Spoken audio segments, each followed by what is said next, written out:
అదేవిధంగా నాకు క్యాన్సర్ వచ్చింది, చెప్పారు కదా, క్యాన్సర్ వచ్చిన టైంలో బసవతారకం ట్రీట్మెంట్ తీసుకుంటుంటే నాకేం తగ్గినట్టు అనిపించలేదు. తగ్గినట్టు అనిపించేసరికి ఎట్లా నేను బతకాలి ఖచ్చితంగా అని చెప్పేసి నాకు ఒకసారి బండి సర్వీసింగ్ చేస్తే ఒకటే సార్ కలిస్తే సార్తో ఇట్లా మాట్లాడడం జరిగింది. నన్ను సారు వెస్టేజ్లో ఆహ్వానించడం జరిగింది. వెస్టేజ్లో మందులు వాడుకుంటే ఖచ్చితంగా మీకు క్యాన్సర్ నయమైతే గ్యారెంటీగా రండి సార్, మీరు క్యాన్సర్ నయమే రావడమే కదా సార్, మీకు ఆదాయం కూడా వస్తుందని చెప్పేసి సార్ చెప్పడం జరిగింది. ఆ రోజు నేను తెల్లారే వచ్చిన సార్ కాడికి, సార్కి వచ్చి సార్ కలిసి ఒకసారి నేను ఈ క్యాన్సర్ గురించి ట్రీట్మెంట్ తీసుకుందాం అనుకున్నా సార్ అని చెప్పి సార్ని అడగడం జరిగింది. అప్పుడు సార్ నాకు కుర్కుర్మెంట్ ప్లస్ ఇది కంపల్సరీ వాడాలి, మీరు రెగ్యులర్గా వాడాలి, ఇది బంద్ చేయబాకండి అని చెప్పన్నారు.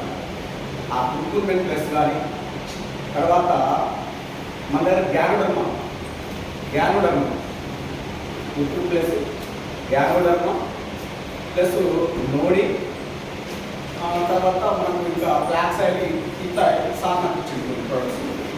అవి వాడటమే కాకుండా ఆ రోజు వాడుకుంటే ఏమైందంటే ఒక 3 నెలలు వాడినా, అప్పుడు చూస్తే నేను నాది 89% ఉన్న నా క్యాన్సర్ 100%కి 89% ఉన్న క్యాన్సర్ చూసేసరికి 3 months తర్వాత చూసేసరికి 27కి వచ్చింది. 27% వచ్చింది బ్లడ్ క్యాన్సర్. ఎక్కడ బ్లడ్ పడుతుందని భయపడి చచ్చిపోతున్నానని చెప్పేసి భయపడ్డా. అట్లా అది 89 బసవతారకం మెడిసిన్స్ వాడుతున్నప్పుడు 89% ఉన్న నా క్యాన్సర్ మన వెస్టేజ్లో కుర్కుర్మెంట్ ప్లస్ వాడిన 3 నెలల తర్వాత పోయి చూసుకుంటే 27% వచ్చింది. అంటే ఎంత అదృష్టం ఉంటుంది.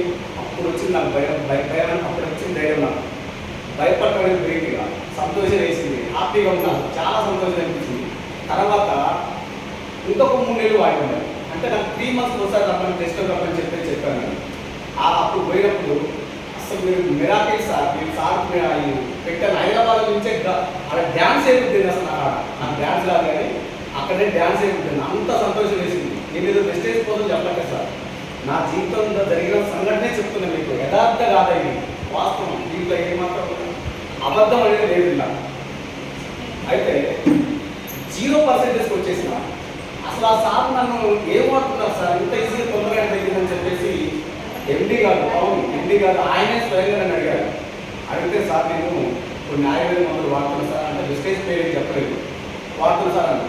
నిజం చెప్పండి సార్ అని చెప్పేసి అన్నాడు. సారే అన్నాడు, వెస్టేజ్ మందులు వాడుతున్నా సార్, మీకు మరి భోజన విధానం ఏమిటంటే నేను అరికెలు, సామలు, కొర్రలు, ఊదలు రాగులు తింటున్నాను సార్. ఒక పూట మధ్యాహ్నం పూట రైస్ తింటున్నా, సాయంత్రం పూట చపాతీ తింటున్నా, లేకపోతే అది కూడా సాయంత్రం పూట ఈ అరికలు రాగులే తింటున్నాను సార్ సాయంత్రం పూట. అంటే అతిగా తగ్గింది సార్ అని చెప్పి నేను కూడా మిగతా పేషెంట్లు కూడా నేను ఇదే డైట్ చెప్తాను, ఇదే మెడిసిన్స్ వాడని చెప్తాను సార్.